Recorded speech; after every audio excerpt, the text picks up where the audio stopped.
Nós, como igreja, às vezes cometemos uma falha. Nós doutrinamos muitas pessoas, mas não cristianizamos as pessoas.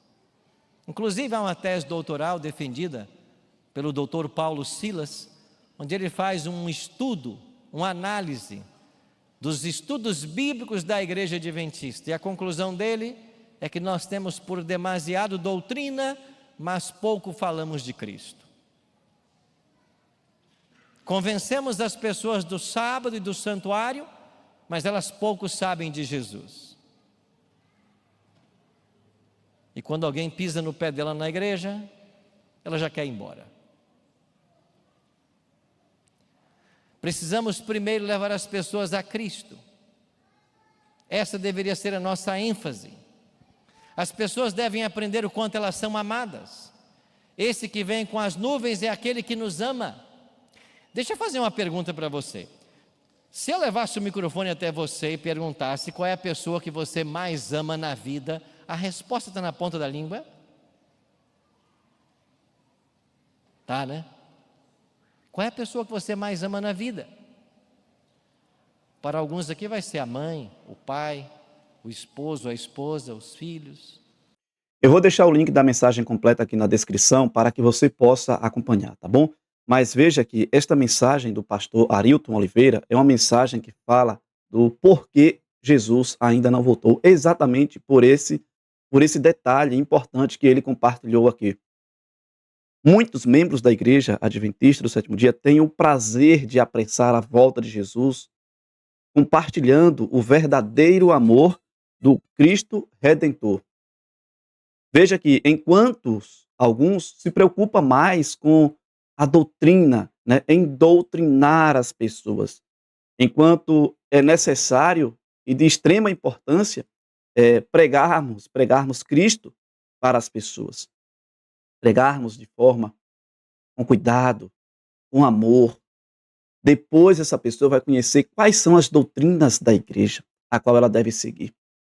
Então, claro que nós temos que zelar por aquilo que nós cremos, as doutrinas, os princípios bíblicos, mas precisamos. Veja que o ministério de Cristo sobre esta terra foi fazer cura, libertar as pessoas da ignorância, libertar as pessoas da incredulidade, libertar as pessoas, por exemplo, da enfermidade física e espiritual, curar, restaurar, libertar, transformar, fazer coxo andar, fazer cego enxergar, surdo ouvir.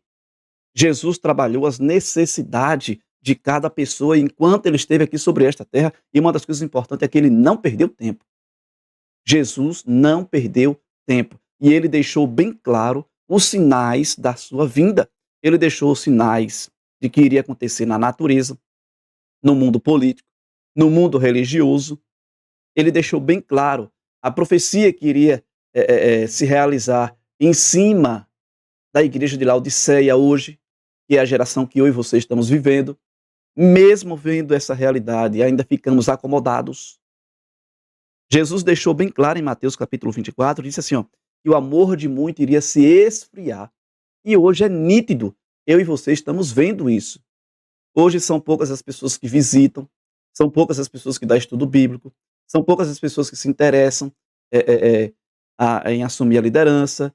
Enfim, se preocupam mais consigo mesmo do que com o céu, do que com o próximo, do que pregar Cristo para as pessoas. Jesus ele deixou um sinal, na verdade, vários sinais, e isso mexeu com a cabeça dos discípulos quando eles disseram assim, mestre, quando sucederão estas coisas e que sinal haverá da tua vinda?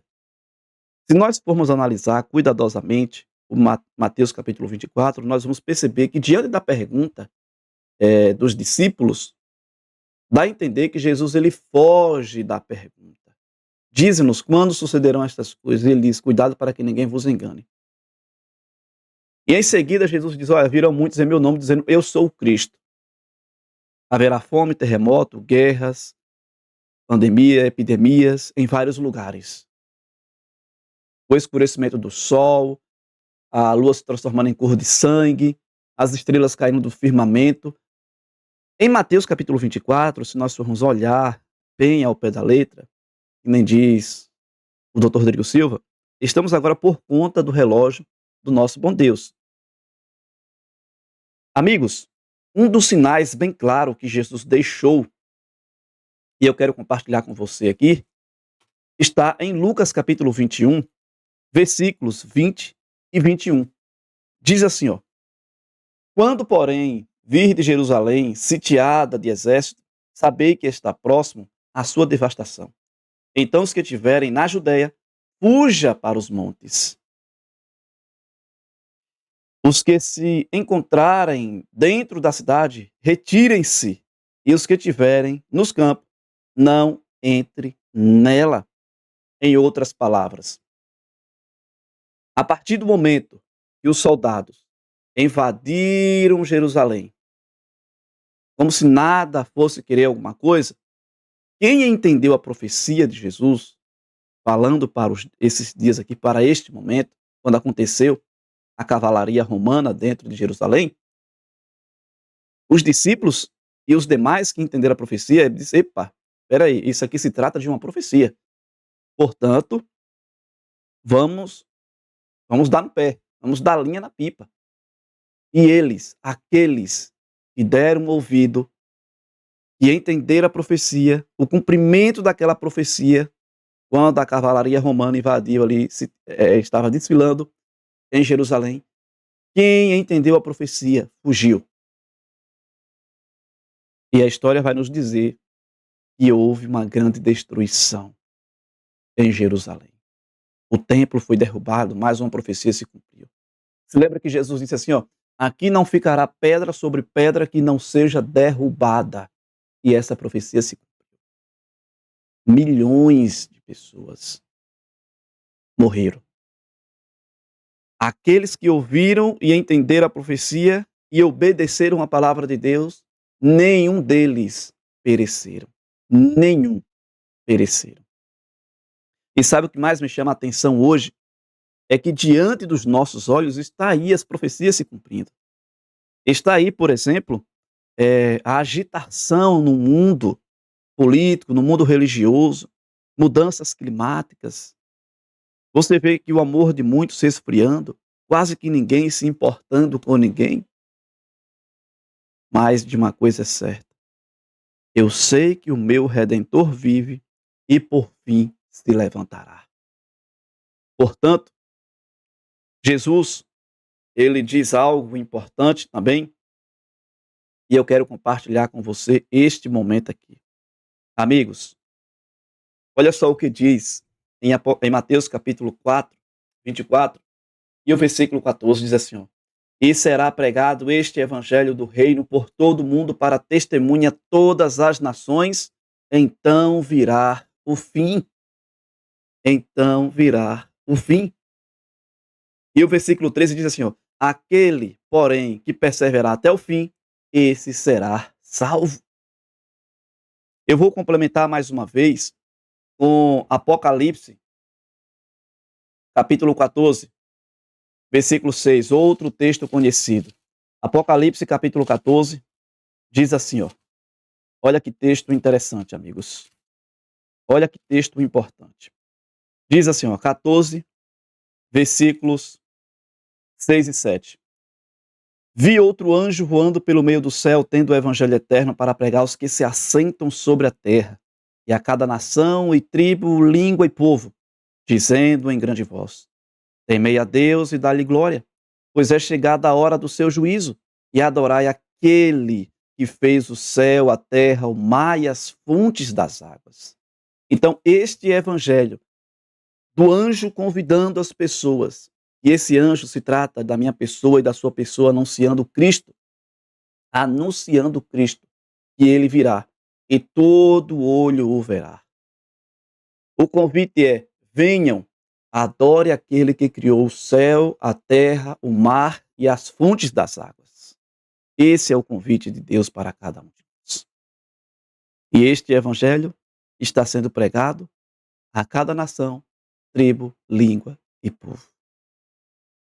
E o Espírito Santo está indo aonde muitas vezes eu e você não podemos ir.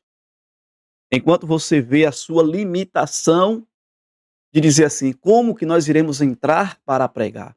O Espírito Santo já está lá fazendo o trabalho há muito tempo. E pessoas estão chegando a uma conclusão de que Jesus é o caminho, a verdade e a vida. As pessoas estão chegando a uma conclusão de que algo sobrenatural está acontecendo sobre esta terra. Ei, é as profecias se cumprindo. E Jesus está voltando. E eu vou ler para você aqui um outro texto, o último texto, tá bom? O versículo 12 diz assim, ó. Ainda no mesmo capítulo 14 de Apocalipse, versículo 12. Aqui está a perseverança dos santos, os que guardam os mandamentos de Deus e a fé em Jesus. Aqui está a perseverança dos santos. Mateus 24, 13. Quem perseverar até o fim, esse será salvo. Mateus 24, 14. E será pregado este evangelho do reino por todo mundo, então virá o fim. Apocalipse 14, versículos 6 e 7. Temos um convite de um anjo para que as pessoas venham e adore aquele que criou o céu, o mar e a terra e tudo que nele há. E aqui nós temos Apocalipse 14, versículo 12. Aqui está a perseverança dos santos, os que guardam os mandamentos de Deus e a fé em Jesus. Você está se preparando para a volta de Jesus? O que você tem feito? Você tem doutrinado as pessoas ou tem compartilhado Cristo para as pessoas? Lembre que nós temos uma missão sobre esta terra, que é avançar na pregação do Evangelho. E enquanto Cristo não vem, continuemos pregando em nome de Jesus. Que Deus nos capacite e o Espírito Santo nos use para alcançar mais pessoas que se encontram sobre o engano de Satanás, no mundo religioso, no mundo político e no mundo social. Que Deus ele te abençoe de forma especial em Cristo Jesus. Não esquece de curtir o vídeo, comentar e compartilhar.